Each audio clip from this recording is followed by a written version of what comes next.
Hello guys, welcome back to my YouTube channel. आज हम लोग बात करेंगे पिलग्रिम एट टिंकर क्रीक, जो एनी डिलार्ड द्वारा लिखा गया एक नॉन फिक्शन है। तो चलिए बात करते हैं। Pilgrim at Tinker Creek is a non fiction.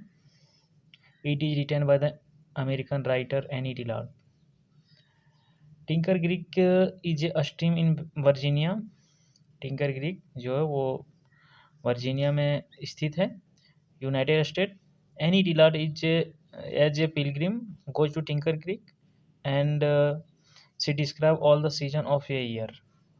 Annie Dillard जो पिलग्रिम बन के यानी कि तीर्थयात्री बन के टिंकर क्रीक में जाती है और वो डिस्क्राइब करती है पूरे सीजन को, सभी सीजन को। एक साल के में जितने सीजन होते हैं वो सबको डिस्क्राइब करती है। Annie Dillard is deeply inspired by Henry David Thoreau. Annie Dillard जो है वो हेनरी डेविड थोरो से बहुत ही ज़्यादा इंस्पायर्ड थी।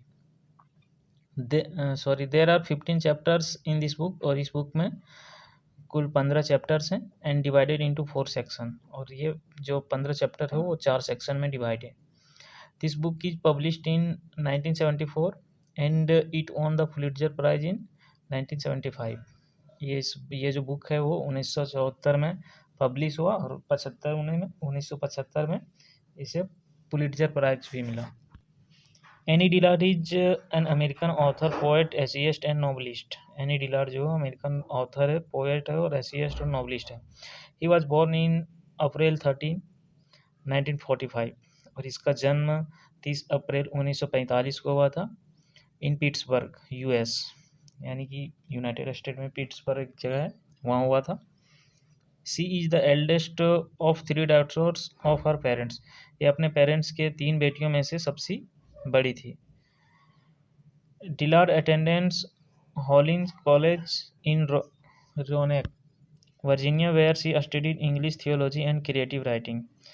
एनी डिलार्ड जो हॉलिंस कॉलेज जो कि रोनेक वर्जीनिया में होता है, वहाँ वो अटेंड करती है, एडमिशन लेती है और वहाँ वो इंग्लिश, थियोलॉजी और क्रिएटिव राइटिंग की पढ़ाई करती है।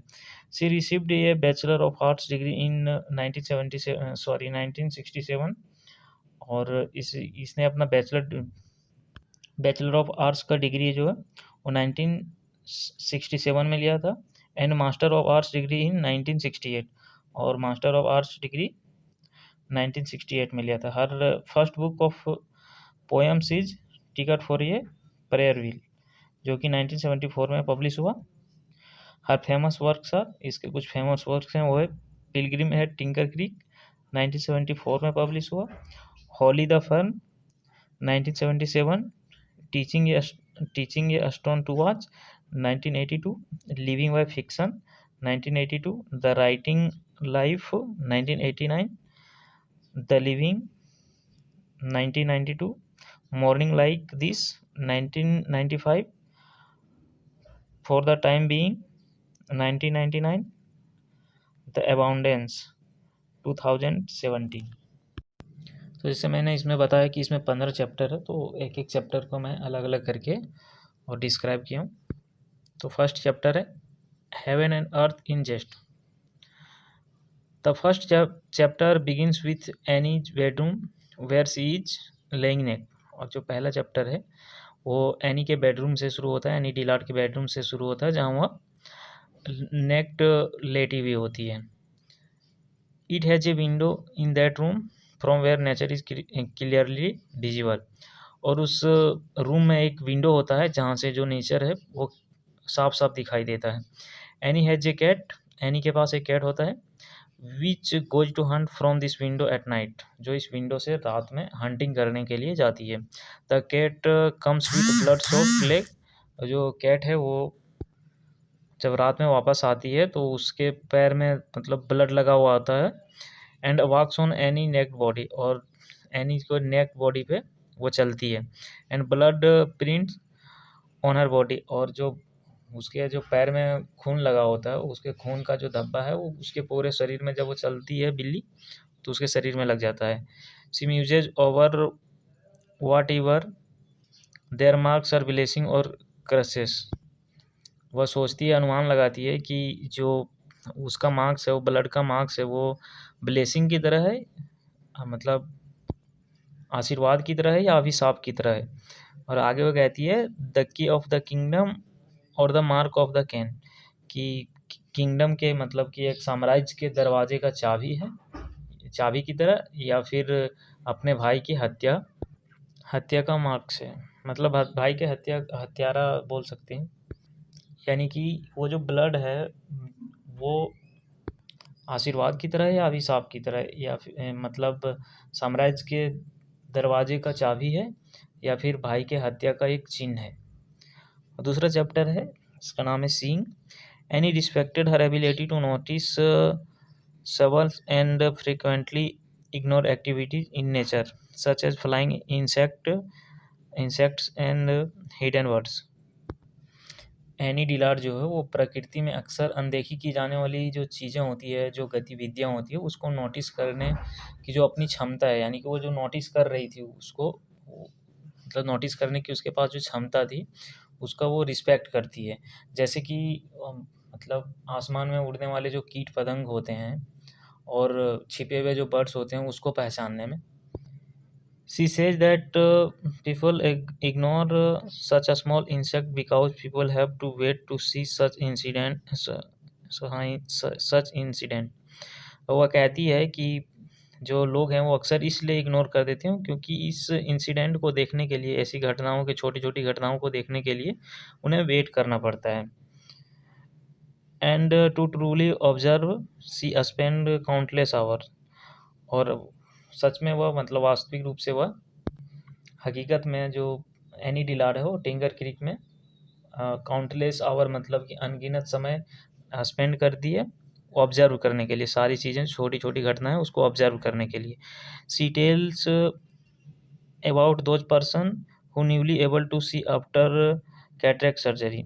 और वह आगे ये भी बताती है, कैटरेक्ट सर्जरी मतलब होता है मोतियाबिंद के जो सर्जरी होता है उसके बारे में बताया है कि whom is difficult to see in the beginning, कि जब जो मोतियाबिंद का सर्जरी करवाता है ना उसे स्टार्टिंग में, जब उसका सर्जरी हो जाता है उसके बाद स्टार्टिंग में उसे देखने में प्रॉब्लम होता है। जो थर्ड चैप्टर है वो है winter. In this chapter she describe about flock of starling beneath the mud of ये aquatic birds frog and turtles.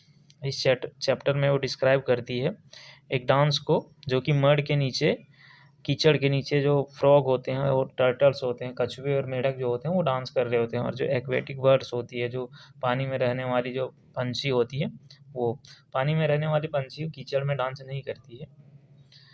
Any Burns the chimney, any जो वो चिमनी को जला for hot and reads the book, मतलब वो chimney को इसलिए जलाती है गर्मी के लिए और किताबें पढ़ती है। She has some companions include a golden fish, उसके कुछ साथी होते हैं टिंकर क्रीक में जिसमें एक गोल्डन फिश भी होता है। जो चैप्टर 4 है वो है the fixed. In this chapter Annie tells about insect and stars that they are stable. वो इस चैप्टर में जो एनी है वो बताती है कि इंसेक्ट और जो स्टार्स हैं वो स्टेबल हैं, वो स्थिर हैं।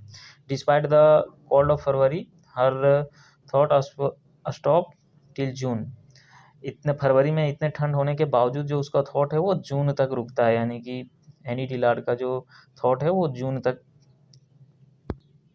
रुकता है। She considered continuously about the life of insect and astronomical bodies. वह लगातार मतलब जो इंसेक्ट का लाइफ होता है और जो खगोलीय बॉडीज होते हैं यानी कि एस्ट्रोनॉमिकल बॉडीज जो होती है उस पर लगातार यानी कि निरंतर विचार करती है। वाइल वॉकिंग इन फॉरेस्ट, जब वो वॉक कर रही होती है फॉरेस्ट में, Annie become adept at identifying the eggs.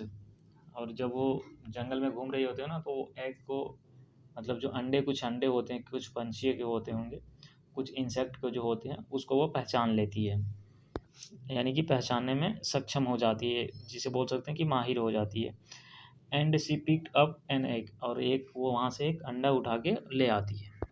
Chapter 5 है, वो चैप्टर 5 में एक छोटा सा चैप्टर है ये। This brief chapter revolves around a snake skin. और इस जो छोटे से चैप्टर है उसमें स्नेक के स्किन के बारे में बताया गया है। चैप्टर 6 है the present. The chapter 6 set in March and begins in seemingly place. ये गैस स्टेशन है। जो चैप्टर 6 है वो मार्च में स्टार्ट है, मत सॉरी सेट है, और यह शुरू होता है सीमिंगली प्लेस होता है, मतलब संसारिक स्थान होता है, जो कि एक गैस स्टेशन होता है, वहाँ से शुरू होता है। सी सेट, वह कहती है how her connection is breaking up with the city and the people. और वो कहती है कि कैसे उसका जो कनेक्शन है वो लोग, मतलब शहर में जो लोग हैं और शहर से छूटता जा रहा है। आफ्टर दैट, उसके बाद she gets a darker moment because she gets a beagle puppy. फिर उसके लाइफ में एक गहरा पल आता है और उसे एक बेगल का जो पप्पी है वो मिलता है। एंड सी टचेज इट, और वो उसे टच करती है। चैप्टर 7 है spring. East starts with spring's arrival in April and May. जो चैप्टर 7 है वो स्प्रिंग नाम से ही पता चलता है कि स्प्रिंग के अराइवल से शुरू होता है, जो कि अप्रैल और मई के मंथ में होता है। Which marked by emerging flora and fauna, जो कि मार्क करता है या कि बोल सकते हैं चिन्हित करता है उभरते हुए वनस्पतियों और जीवों को। यानी कि उस टाइम स्प्रिंग के टाइम में पतझड़ का मौसम होता है, तो पतझड़ के बाद नए पत्तियां फूल खिलने लगते हैं पेड़ पौधों में। सी वांट्स, वह चाहती है, she wants to see the rebirth of nature before the decay of summer. यानी वो कहती है कि जैसे स्प्रिंग के बाद समर सीजन आता है, तो वो कहती है कि समर के जो डीके है, यानी कि उसका जो समर के विनाश के पहले वो जो वनस्पति और यानी कि प्रकृति का जो रीबर्थ है ना, उसको वो देखना चाहती है। समर आने से पहले वो प्रकृति के जो रीबर्थ है उसको देखना चाहती है। It is a time of rapid change. और जो ये जो टाइम होता है ना, वो मतलब जल्द ही बदलने वाला टाइम होता है। यानी कि पतझड़ में तुरंत पत्तियाँ बड़ी हो जाती है और फिर वो पहले जैसा लगने लगता है। It's each moments is significant. और जो पतझड़ का या स्प्रिंग का जो सीजन होता है, इसका प्रत्येक मोमेंट जो है ना वो एक महत्वपूर्ण पल होता है, एक महत्वपूर्ण क्षण होता है। चैप्टर 8 है intricacy. June invites the narrator into a contemplative space. Contemplative मतलब होता है चिंतनशील, हाँ चिंतनशील ही बोल सकते हैं। वो तो जून जो है ना, वो नरेटर को एक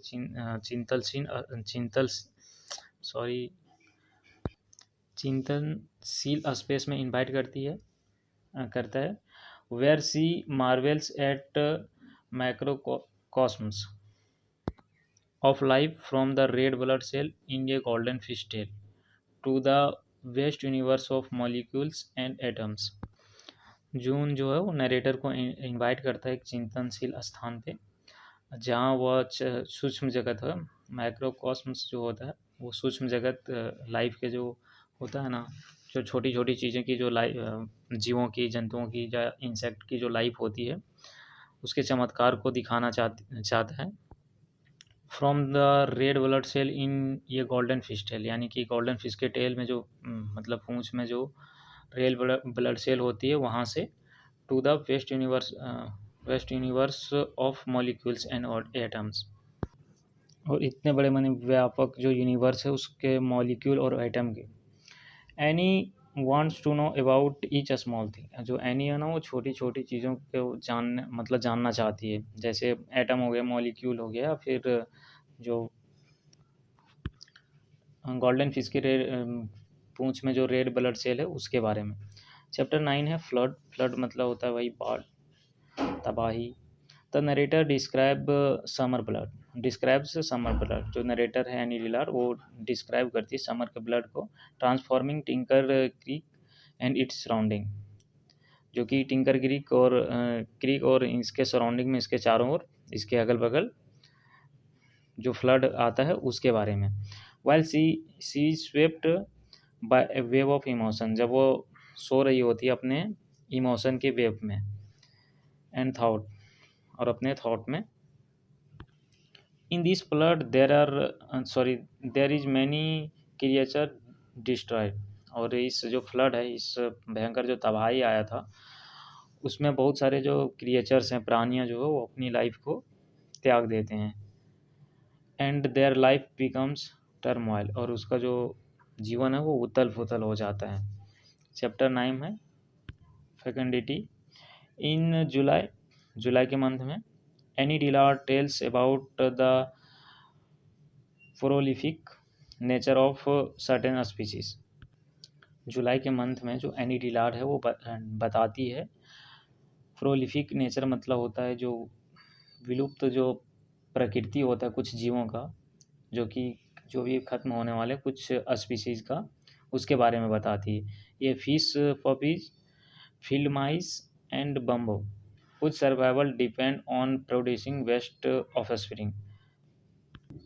ये विलुप्त होने वाले जो कुछ प्रजातियां होती हैं, कुछ जीव जो होते हैं, कुछ पेड़ पौधे जो होते हैं, उसके बारे में बताइए, उसका जो प्रकृति उसके बारे में बताइए। जो है उसमें से ये फिश वफिश है, फील्ड माइस है और बम्बो है। यानी कि जैसे मछलियाँ भी होती है तो उसका बहुत ज़्यादा वो बच्चे जन्म देती है। जैसे बांस भी होता है वो बहुत ज़्यादा होता है, बट उसमें सर्वाइव कितने ही कर पाते हैं, बहुत कम ही कर पाते हैं। वो किसी न किसी वजह से डिस्ट्रॉयड ही हो जाते हैं। और इसका जो सर्वाइवल है ना, वो मतलब इसे बचने के लिए बहुत ज़्यादा मात्रा में प्रोड्यूस करना पड़ता है। द नरेटर क्वेश्चन, जो नरेटर है वो क्वेश्चन करती है दैट यार वी डीलिंग इन लाइफ और इन डेथ, कि हम लोग जो मतलब काम कर रहे हैं वो जीने के लिए कर रहे हैं या फिर मरने के लिए कर रहे हैं। चैप्टर 11 है stalking. In this chapter Annie lives for a spiritual discovery. जो इस चैप्टर, ये जो चैप्टर है चैप्टर 11, वहाँ जो एनी है वो निकलती है स्पिरिचुअल डिस्कवरी में, आध्यात्मिक खोज के लिए निकलती है। She tries to know about fish and muskrats, और ये जो है वो मछलियाँ और मस्करेट जैसी प्राणियों को जानने की कोशिश करती है। सी सेज, वह कहती है that they should understand our self and they and the creatures both physically and spiritually. वो कहती है कि हमें अपने आप को और जो सारी क्रिएचर्स हैं उसको स्पिरिचुअली और फिजिकली जानना चाहिए, यानी उसे समझना चाहिए, यानी कि भौतिक और आध्यात्मिक रूप से अपने आप को और सभी क्रिएचर्स को हमें समझना चाहिए। चैप्टर 12 है night watch. In late summer the narrator ventures into the night with a sleeping bed, embracing the simplicity of nature. जो मतलब समर जब ख़त्म होने वाला होता है तब जो नरेटर है वो अपना स्लीपिंग बैग निकालता है, शाम के टाइम होता है, स्लीपिंग बैग निकालती है वो, और जो नेचर का सादगी है ना उसको इम्प्रेस करती है। यानी कि शाम के टाइम में वो जब सूरज ढल रहा होता है ना, तो जैसे उसकी लालिमा छाती है तो उसको ना वो ऑब्जर्व करती है। इन द इवनिंग, इवनिंग में सी इमर्सेस हर सेल्फ इन ग्रासऑफर्स, वह खुद को घासों में छुपा लेती है, मतलब शाम के टाइम में। एंड सेड, और वह कहती है this is my city, my culture and all the world I need. वह कहती है कि यह मेरा शहर और मेरा कल्चर है और ये पूरी दुनिया है जिसकी मुझे ज़रूरत है। चैप्टर 13 है the horns of altar. By mid September, मध्य सितंबर में, the narrator's thoughts turn to harsh reality of nature. Nature का तो जो थॉट्स होता है, उसका जो विचार होता है वो टर्न करता है प्रकृति के वास्तविक सच्चाई के ऊपर, जैसे कि पॉइजन्स हो गया, पैरासाइट्स हो गया, परजीवी हो गया, और जो डेथ है ना उसके तरफ। The narrator contemplates her own morality, aware that she too will become food for earth, a smallest creature। जो नरेटर है वो अपनी नैतिकता पर विचार करती है। कॉन्टेम्पलेट्स मतलब होता है विचार करना। वो अपने नैतिकता पे विचार करती है और अवेयर होती है कि वह भी मतलब फूड किसी जो पृथ्वी पर इतने सारे क्रिएचर्स है वो किसी भी छोटे से क्रिएचर्स के भोजन बन जाएगी। चैप्टर 14 है नॉर्थिंग यानी कि उत्तर की ओर। As the autumn in October and November यानी कि जो शरद ऋतु है अक्टूबर और नवंबर की। Annie Dillard considers about the journey to the north. वह जो एनी डिलार्ड है वो अक्टूबर और नवंबर के मंथ में उत्तर की ओर जाने की सोचती है, जाना चाहती है। Because it helps to reach close to winter, क्योंकि उत्तर की ओर जाने पर इसे विंटर के करीब पहुंचा देगा। She considers in winter all the migrant butterflies and geese migrate due to winter. और वो कंसीडर करती है कि विंटर में जितने भी माइग्रेंट जो प्रवासी बटरफ्लाई होती है, तितलियाँ होती है और गीज जो होते हैं वो माइग्रेट करने लगते हैं विंटर की वजह से। चैप्टर 15 है और लास्ट चैप्टर है द वाटर्स ऑफ सेपरेशन। और अंतिम चैप्टर है the narrator indicates the end of the year.